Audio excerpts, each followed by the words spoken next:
So, what's the big no-no with the infotainment screens in the new trucks?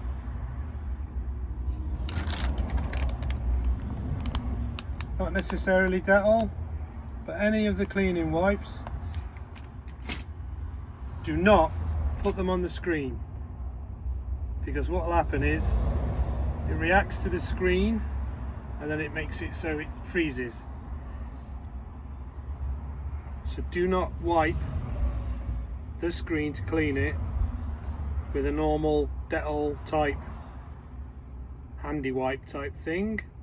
Get a special screen wipe, you know, that you can use for televisions, etc., and computer screens, because it will freeze the screen on these truck infotainment systems. Luckily, I have got a couple of videos on how to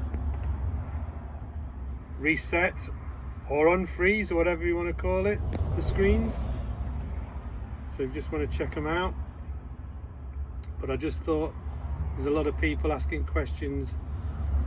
How do you clean them? I've used a wipe and now it's frozen.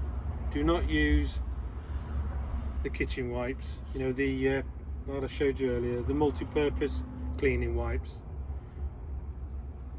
Okay, catch you again later. Thanks for watching.